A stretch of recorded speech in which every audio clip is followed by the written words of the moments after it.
Tolu, एक भूखा शेर, वह शिकार की तलाश में इधर उधर जंगल में भटक रहा था। टोलू बहुत भूखा था। उसने देखा पेड़ के नीचे एक खरगोश बड़े आराम से सो रहा है। टोलू के मुंह में पानी आ गया। उसने सोचा अब उसकी भूख मिट जाएगी।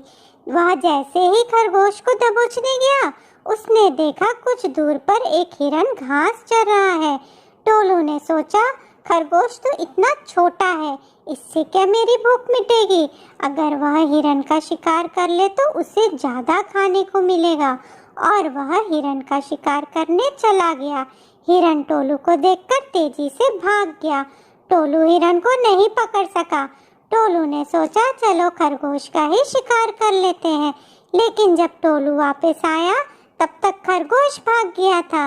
बेचारा टोलू भूखा ही रह गया।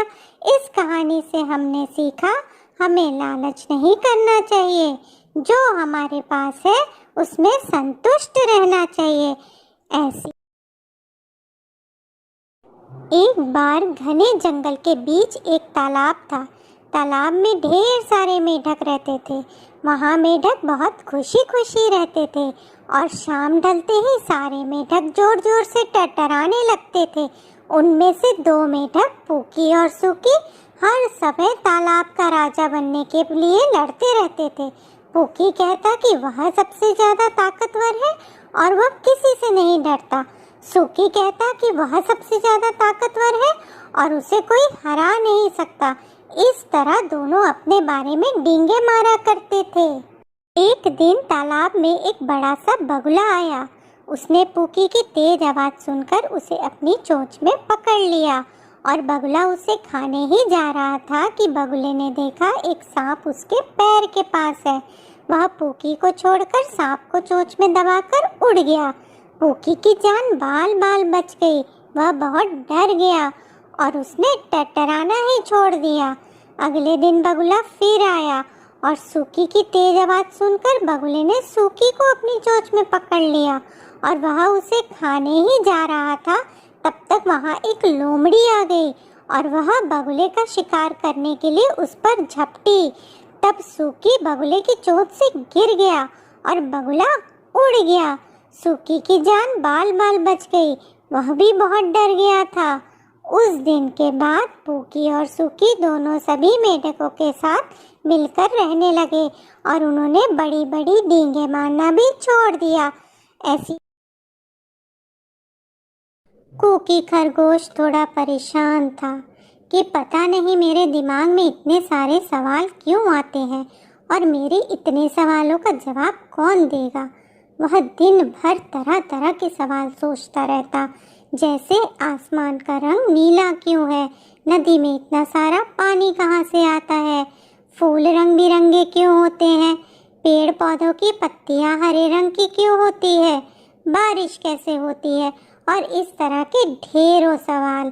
कुकी जब माँ से पूछता तब कुकी की माँ कुछ सवालों का जवाब देती और फिर कहती, कुकी तुम दोस्तों के साथ खेलने जाओ, मुझे अभी बहुत काम है। कुकी की एक दीदी थी, डेजी। एक दिन कुकी अपनी दीदी डेजी के पास गया और कुकी ने डेजी से ढेरों सवाल पूछे और डेजी ने सभी के जवाब कुकी को बताए। फिर कुकी ने पूछा, दीदी तुम्हें सारे सवालों के जवाब कैसे पता है? डेजी बहुत समझदार थी, वह बहुत सारी किताबें पढ़ते रहती थी। डेजी ने कुकी को समझाया कि अगर तुम्हें किसी भी सवाल का जवाब चाहिए तो तुम भी किताबें पढ़ो, वहीं तुम्हें हर सवाल का जवाब मिल जाएगा। और उस दिन से कुकी किताबें पढ़ने लगा और उसे अपने हर सवाल का जवाब झट से मिल जाता था। कुकी की सारी परेशानी दूर हो गई और वह खुश रहने लगा। इसलिए कहते हैं हमारे सबसे अच्छी मित्र किताबें ही हैं, इसी में हमारे सभी सवालों का हल है। गुनगुन एक उल्लू। वह घने जंगल के एक बड़े से पेड़ पर रहता था। वह रात भर खाने की तलाश में इधर उधर घूमता और दिन में सोता था, पर पास ही एक टिड्डा जोरों से आवाज कर रहा था, जिससे गुनगुन की नींद टूट जा रही थी और वह परेशान हो रहा था। फिर गुनगुन टिड्डे के पास गया और उससे प्यार से बोला, क्या तुम थोड़ी धीरे आवाज करोगे, मेरी नींद खराब हो रही है। टिड्डा गुस्सा हो गया। अगले दिन टिड्डा और जोर की आवाज में बोलने लगा। गुनगुन को बदला लेने की सूझी। उसने टिड्डे से पूछा, क्या तुम शहद खाना पसंद करोगे। लालची टिड्डा झट से तैयार हो गया और जैसे ही शहद के डिब्बे के पास गया, गुनगुन ने उसे डब्बे में बंद कर दिया और जंगल से कहीं दूर छोड़ आया। और फिर गुनगुन आराम से सोने लगा। इस कहानी से हमने सीखा कि कभी किसी को परेशान नहीं करना चाहिए। मिष्टी एक प्यारा सा हरे रंग का तोता। वह राजू के पास एक पिंजरे में रहता था। राजू उससे बहुत प्यार करता था।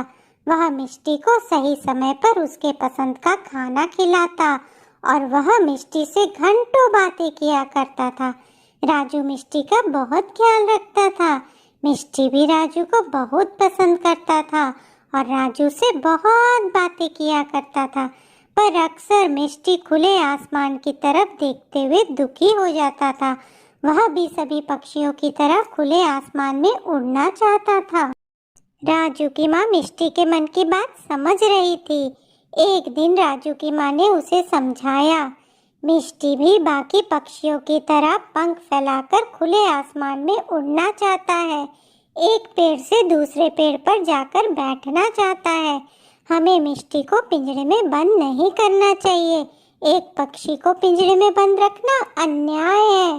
राजू को माँ की बात समझ आ गई और अगले दिन सुबह सुबह मिष्टी को खाना खिलाकर राजू ने पिंजरे का दरवाजा खोल दिया और मिष्टी पंख फैलाकर खुले आसमान में उड़ गया।